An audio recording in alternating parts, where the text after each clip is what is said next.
Now today's topics is time independent Schrödinger equation.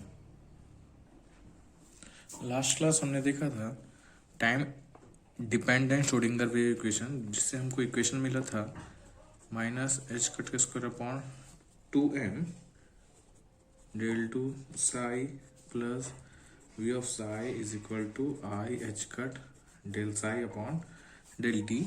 जो T function है वो क्या बताता है, जो वेव इक्वेशन है ना, वो क्या है, टाइम पे डिपेंड करता है। तो अपने को क्या करना है, time independent Schrodinger wave equation. देखो सम टाइम ऐसी कंडीशंस आती है, पार्टिकल की पोटेंशियल एनर्जी है ना, पार्टिकल की पोटेंशियल एनर्जी टाइम का फंक्शन नहीं होता है, इसका टाइम का फंक्शन नहीं होता है, बट ये जो पोटेंशियल एनर्जी है ना, कब किसकी पोजीशंस का फंक्शन होता है। हाँ, ओनली क्या, ओनली पोजीशन का फंक्शन होता है। ठीक, तो इस कंडीशंस में जो पार्टिकल का जो बिहेवियर होता है टाइम पे डिपेंड नहीं करता है। ठीक, तो इसी से रिलेटेड अपने को इक्वेशन निकालना है जिसने श्रोडिंगर इक्वेशन ने दिया। तो चलो देखते हैं। माना कि कोई पार्टिकल है जिसका मास m है और x डायरेक्शन में पॉजिटिव एच डायरेक्शन पे मोशंस कर रहा है, और इस डायरेक्शन में जो फोर्स लग रहा है वो एफ ऑफ एक्स है, जो ओनली पोजीशंस का फंक्शंस है। ठीक, और इस पार्टिकल की जो पोटेंशियल एनर्जी है वो कितनी है, v है। दैट मीन्स v है क्या, पोजीशंस पे डिपेंड है only, that means v of x। इसको लिख लेते हैं अपन। ठीक, दैट मीन्स क्या बोलता है, ये जो पोटेंशियल है, ये इक्वेशन क्या बोलता है, जो पोटेंशियल है वो टाइम पे डिपेंड नहीं कर रहा है, ओनली पोजीशंस पे डिपेंडेंट है। और इसी डायरेक्शंस पे मोमेंटम है p of x, and the total energy है ना, total energy of the particle is capital E। So we know that the wave function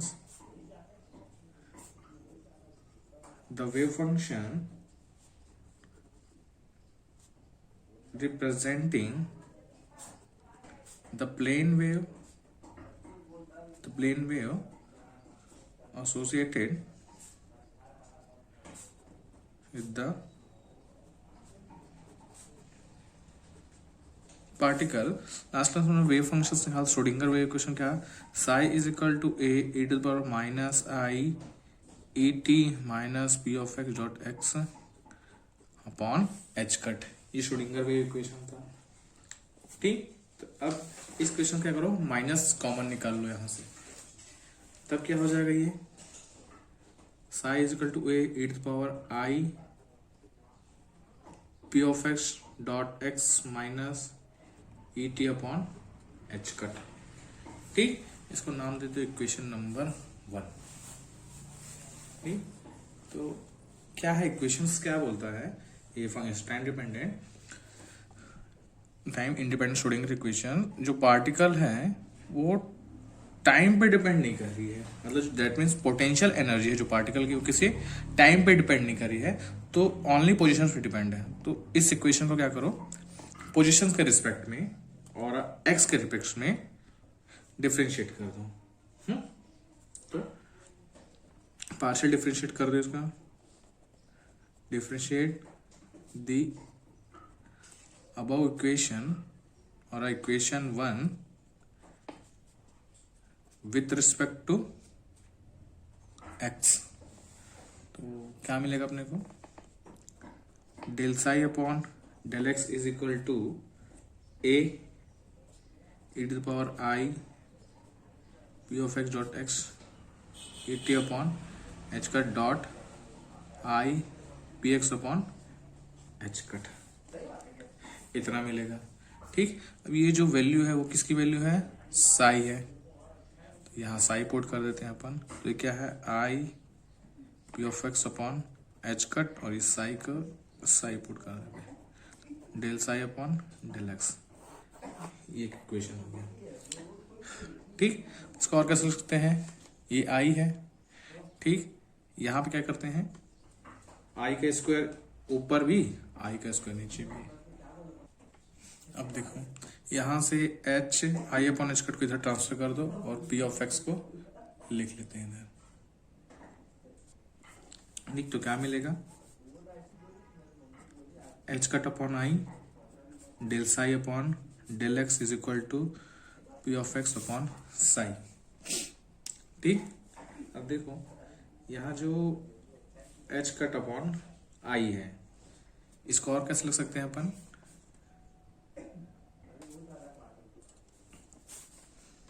minus I square H cut upon I, इसको ऐसे लिख सकते हैं del psi upon del X is equal to P of X into psi. देखो I square की value क्या होती है, -1 होती है, तो ये आई स्क्वायर खोलेंगे तो -1 होगा, ये माइनस और ये माइनस प्लस होके वापस ये इक्वेशन अपने को मिलेगा।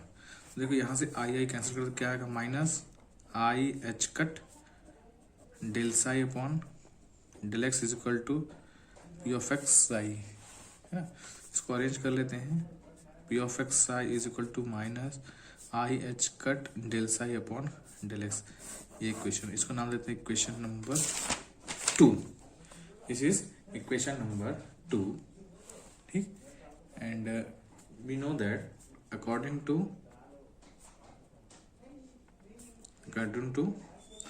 Classical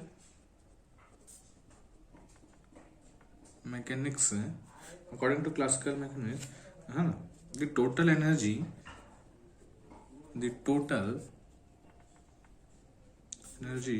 of the particle is, क्या होता है, E is equal to P X का square upon 2m plus v, इतना होता है ये। ठीक, तो साई का मल्टीप्लाई इधर भी कर दो, साई का मल्टीप्लाई इसमें भी कर दो, तो क्या हो जाएगा, E psi is equal to P X का square upon 2m plus v, और ये साई का मल्टीप्लाई। ठीक, इसको नाम देते हैं equation number 3।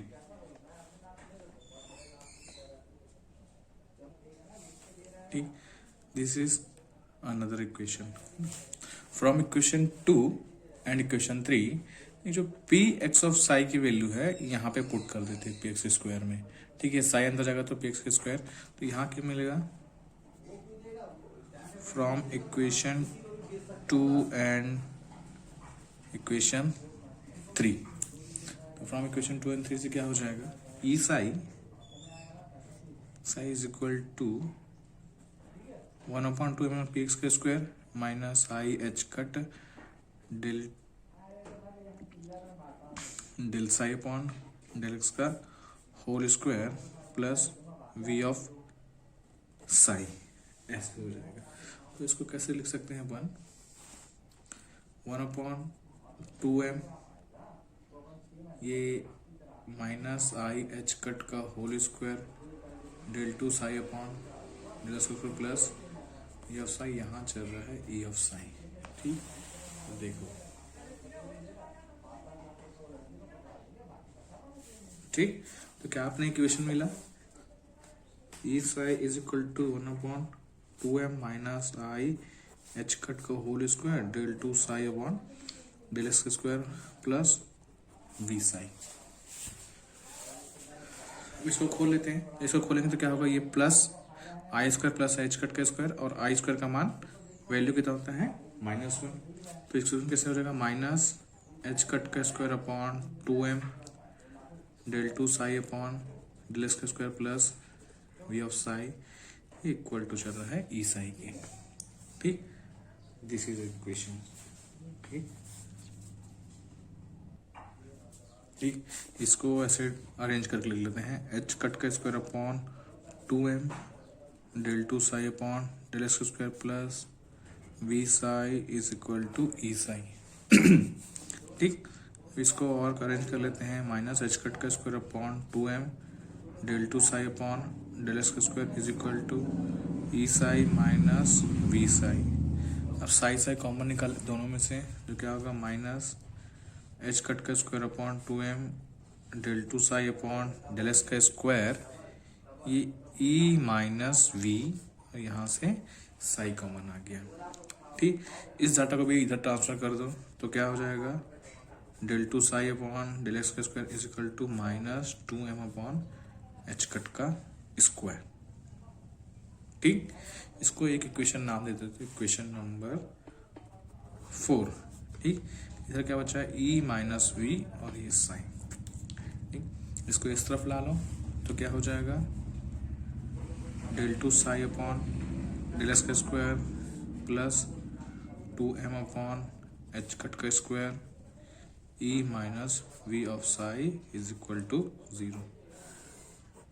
This is the equation number 5। This equation is called time independent Schrodinger equation. देखो जो इक्वेशन है इसमें कहीं भी कोई भी फंक्शन, जो टाइम का कोई भी फंक्शन यहाँ पे नहीं है। मतलब ये जो इक्वेशंस है वो टाइम इंडिपेंडेंट है ना। तो this equation is called Schrodinger time independent equation. ठीक, इसका अनदर फॉर्म देखते हैं फ्रॉम इक्वेशन नंबर 4 से। ठीक, इक्वेशन नंबर 4 में क्या है, minus H cut square upon 2m del two psi upon del X का square is equal to E minus V psi है। इसको भी इधर ला लो।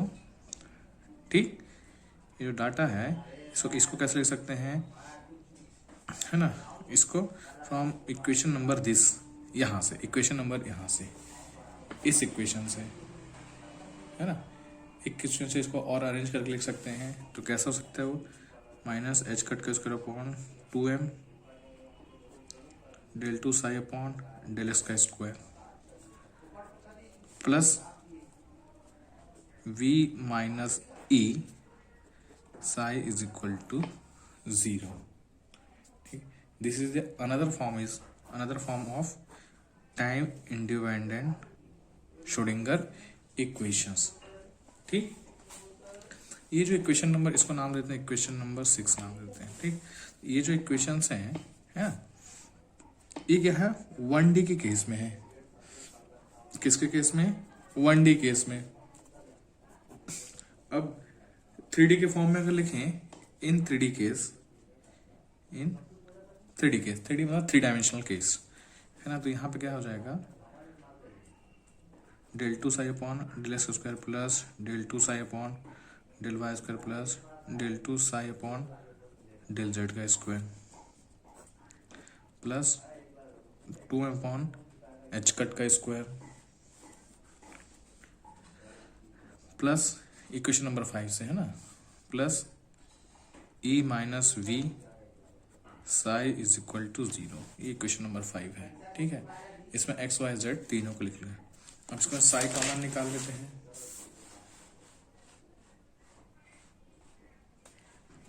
क्या हो जाएगा, साई का कॉमन कर दो, del two upon del X का square plus del two upon del Y का square plus del two upon del Z का स्क्वायर। तो ये हो गया साई बाहर, and plus 2m upon H cut का square E minus V of psi is equal to 0। ठीक, and we know that इसको हम डेल स्क्वायर लिखते हैं always, del upon del square plus del two upon del Y का square plus del two upon del Z का square. Equation number 7 नाम देते हैं इसको। तो put this value from equation number 7। तो यहाँ क्या आ जाएगा, del two psi plus 2m upon H cut का square E minus V psi is equal to 0। ये क्या हो गया, Schrodinger time independent Schrodinger equations, है ना, इन 3D की केस में। अब हम फ्री पार्टिकल की बात करें from equation number this, from equation number 5, equation number ये 5 से, है ना, 1D के del two psi upon del square plus 2m upon H cut का square E minus V psi is equal to 0। तो फ्री पार्टिकल के लिए ये जो पोटेंशियल है वो क्या हो जाता है, 0 हो जाता है। ठीक, there is no particle, that means potential is 0। तो इक्वेशन नंबर 5 को हम कैसे लिख सकते हैं, for free particle case, the potential energy is equal to 0. So the equation del 2 psi upon del x का square plus 2m upon h cut का square E psi is equal to 0. This is equation for periodic particle. 3D के case में देखें for period particle तो ये 0 हो जाएगा v, तो 3D केस में क्या मिलेगा अपने को del 2 psi plus 2m upon h cut का square E psi is equal to 0. ठीक ठीक 2m अपॉन h कट का square E psi. This is a wave time independent Schrodinger equation for free particle. ठीक है, ये equation ये है हमारा मेन इक्वेशन. कौन सा? ये main equation. This is our main equation in 3D case. And equation number 5 is 1D case Schrodinger time independent wave equations. Thank you.